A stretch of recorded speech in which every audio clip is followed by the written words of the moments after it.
Signs closing 20 miles of Seattle streets will now become permanent. The streets are blocked off to most vehicles, giving cyclists and walkers more space to get outside while practicing social distancing. KOMO's Cole Miller is live with more on that. Cole? Well, Mayor Jenny Durkan made that announcement this afternoon, and when we say permanent, that means these closures will be in place even after the COVID-19 pandemic passes. A quick glance at social media shows there are plenty of mixed reactions to the move, but those we spoke with tonight say it's an idea that they can get behind. As Seattle begins to warm up, it's likely we'll see those who have been cooped up getting outside. And with that, you may see these signs and some streets already designated as greenways now closed off to cars. This will allow for some extra social distancing for everyone. That's the idea behind what are being dubbed Stay Healthy Streets, and that idea is now here to stay for good. That the 20 miles of streets that have been closed, we're going to make that permanent. Here's a look at a few of those closures. They include some in nearly every neighborhood. Mayor Jenny Durkan says with traffic down 56%, it's the right time to make this move. I'm very happy about that. We need more streets that are available to people biking and walking and running in Seattle. Another reason this is being done, the mayor says those who use public transit may be leery to do so, and that this would give commuters a new way to get to work. We are reluctant to get back on the buses just so soon, so we'll be glad to have these streets. It's worth noting that for anyone who lives on those streets, or if deliveries need to be made on them, those drivers can still get through. The Seattle Department of Transportation says for now, those small signs and movable barriers will be the way of enforcement, although I'm told a more permanent looking fixture is still being sorted out. The price tag of all of this, anywhere between $100,000 and $200,000. So much of our economy is at a standstill during this pandemic, and plenty of workers are left wondering their next steps. Here I am sitting doing nothing, and I actually have a skill set that I think, you could use in other aspects. For Rachel Pachos and others who are now unemployed, a new jobs program could be the answer. Washington just won a $12 million federal grant to retrain laid-off workers for positions that will help all of us recover from the COVID-19 disaster.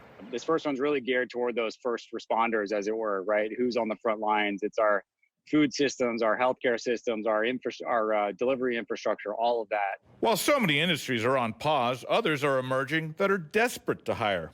Fields like emergency management, quarantine area setup, unemployment claims intake, delivery drivers, food banks, shelters, and more. So that helps people who got laid off because of COVID be able to jump in and help with the COVID problem. The first workers could be reassigned in a matter of weeks, and this initial grant could get about 1,000 people back into the workforce.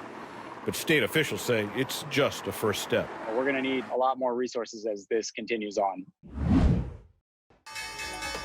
Many retirement savers are still reeling over the huge market plunge in March. They get caught up in the emotion of, the market's falling, what do? I'm worried about this. But Master Registered Financial Consultant KJ Yakima says worry is not a strategy. The basis of all of this is the plan.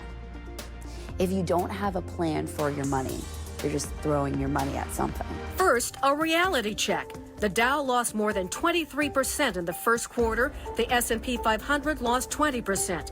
By contrast, a new Fidelity Investments report shows the average 401k account lost 19%. The average IRA lost 14%. So many savers are in better shape than the overall market. If my employer stopped matching my contributions, should I still contribute? Yes, you should. You should continue to contribute in some way possible. If you're very close to retirement, Yakima says make sure your portfolio includes enough cash for when you need it. A lot of people don't examine cash in their portfolio as an option. But when you get closer to retirement, it's imperative that you have it. If you have decades before you retire, you do not need the money right now. That money will come back depending on which source you have it allocated to. This is where it gets overwhelming for a lot of us, but KJ showed me 5 things we can check to compare our investment options. Go to Yahoo Finance and enter the ticker symbol for the fund. First, look for the expense ratio. That's how much the investment is costing you every year. For her clients, KJ recommends 0.50% or less per year. Next, look for the Morningstar rating. Morningstar is a highly respected investment research company. money. Third stop, find the yield. The yield is the free money the fund gives back to you. Step number 4 is the beta. Beta measures volatility. How much of a roller coaster ride is that investment on? The benchmark is the S&P 500, which is a 1. Higher than 1 means more volatility. Lower than 1 means less. Finally, check the performance for the worst 1 year and ask yourself, can you weather that? Now you can compare these 5 factors against other investments in the same category. So your contributions still need to be going in. It's just what are they going into? When we'll see full recovery is anyone's guess. The key is to plant financial seeds that will grow to your ultimate goal, even with the ups and downs. I'm problem solver Connie Thompson. And if you're not thrilled about the options in your 401k, experts say consider an individual retirement account as an alternative. If you're not confident choosing investments, get help from an experienced financial advisor who agrees to put your best interest over their bottom line.